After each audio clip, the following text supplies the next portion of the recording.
Also in Washington, CBS News political director John Dickerson. John, good morning.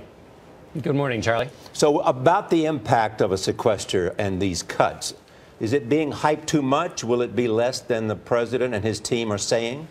Well, you know, the Washington Post caught Education Secretary Arne Duncan in an exaggeration about those effects. And the polls so far have shown the president has the upper hand in this debate with Republicans, but it won't for very long with that kind of thing. And even beyond that, getting the budget on a solid path requires convincing people to accept sacrifice now to avoid future calamity. That's never easy. It's going to be harder if people don't believe these warnings. So, John, now we have to talk about this latest with Bob Woodward, of course, of the Washington Post, who is now accusing the White House of threatening him after he called the White House last week and said he was going to write this piece, that Obama was involved in creating the sequester, and told Bob Woodward that he would regret this claim. Is Obama crossing the line, or is this part and parcel of what happens with journalists in the White House? Well, it depends what they mean by the word regret. I've had White House officials say you'll regret it, meaning you'll regret saying something in public because you'll look dumb. That's different than saying you'll regret it because we're going to destroy you. The White House can challenge a reporter on the facts. It's not okay to attack a reporter's character or say he's past his prime or otherwise slime him, and there's a whiff of that here.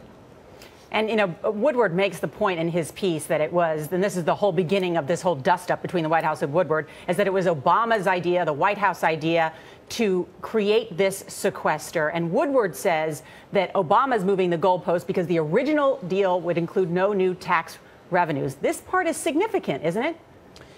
Yes, and it's a little difficult to follow the bouncing ball. There have been two clashes with Woodward. The president tried to suggest his team had not been the one to come up with the sequestration idea. That was disingenuous. Republicans voted for it, but it was a White House idea, and Woodward nailed him on it.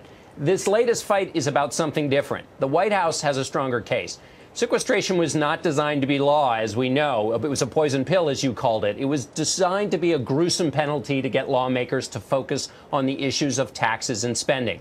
So when Woodward talks about the makeup of sequestration, saying this gruesome penalty wasn't supposed to include tax increases, the White House has a case when they say that's not relevant to the key problem everyone is trying to solve.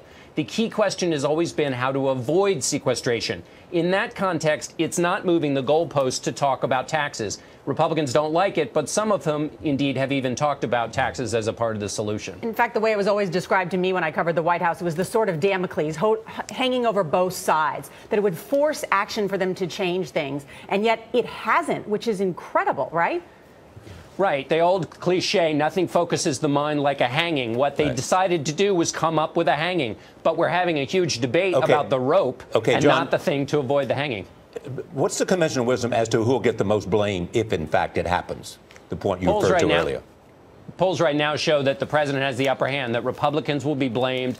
People not only are set to blame Republicans, but also they prefer the president's mix of tax increases and spending reduction. Yeah. That's the way the polls look now, but we'll see how they look when people start feeling the real bite of this thing. And that influences how tough you negotiate. Thank you so much, John.